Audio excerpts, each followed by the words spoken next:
12 days bago magpasko, marami pa rin ang nagkukumahog mamili ng mga regalo. Ang resulta, matinding traffic malapit sa mga mall. Live mula sa Quezon City, may report si Rida Reyes. Rida? Jessica, kadikit na siguro ng katagang Christmas rush ang salitang shopping. At saan pa nga ba ginagawa yan kundi sa mga malls? Kaya naman kahit pa kabi-kabila ang dami ng mga malls na nakapaligid sa buong Metro Manila, iisa lang ang laging nangyayari at dapat asahan, at yun ay ang pahirapan sa pagpasok sa loob ng mga malls dulot ng matinding trapiko.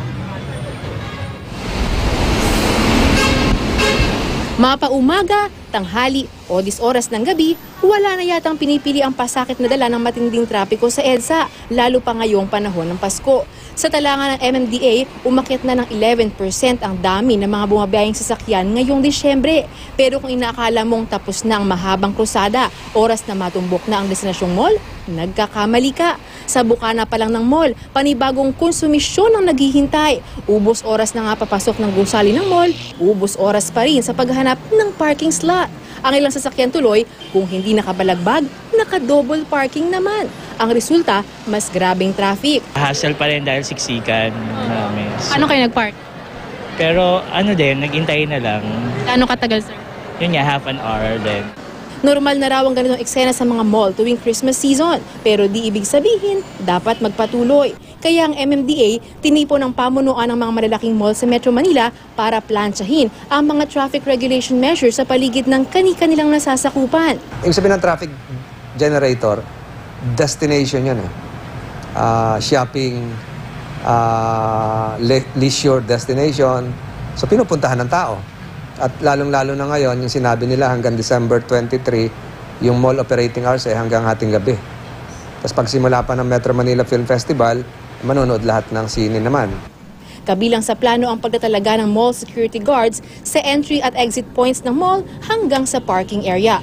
Bilang paghahanda, sumailalim kanina sa crash course ng MMDA Traffic Academy ang mga security guards ng iba't ibang malls. Magtutulungan tayo para yung mga taong dumadagsa sa kanila at lalabas, magkaroon ng giya paano mag-merge ba sa daloy ng trapiko sa main street o sa main thoroughfare. Ang pinaka-importante talaga, mapaayos natin yung sistema ng sa pag-traffic, ma-guide natin yung mga customers.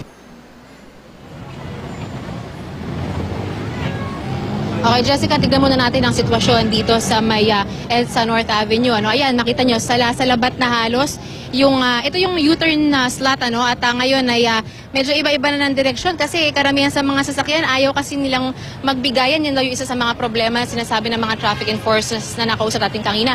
Dito naman sa aking kanan, ayan, tuloy-tuloy pa rin kahit na ito 9:30 na ng gabi, ito yung footbridge leading to itong dalawang malaking malls dito sa may North EDSA. Hanggang ngayon, dire-diretso pa rin sila hanggang 12 o'clock kasi extended mall hours kasi ang siste dito sa dalawang malls. Kaya tuloy-tuloy pa rin ang dating ng mga mamimili para sa kanilang Christmas shopping.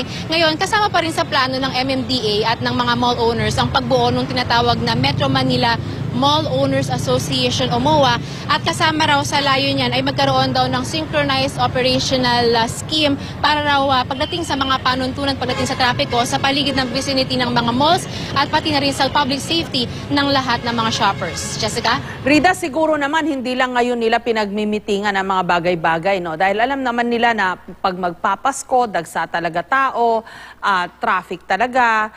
Sana naman, I'm hoping na hindi lang nila ngayon tinatalakay itong problemang ito.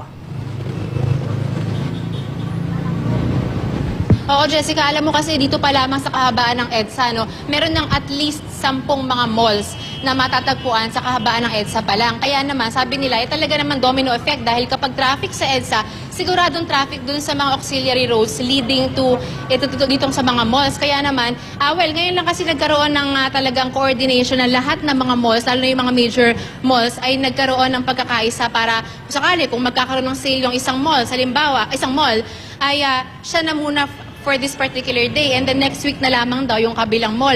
In that way ay medyo maiwasan daw na magpuntahan at mag-rush mismo ang mga mamimili dun sa kaparehong mall para naman daw yung traffic naman daw ay hindi nasasakripisyo. Ay, Jessica. nako, yun ang problema kasi ngayon lang nila naisip yon. Pero maaga pa, ngayon pa lang, magplano na sila for next year. Pwede kaya yon? Maraming salamat sa'yo, Rida Reyes.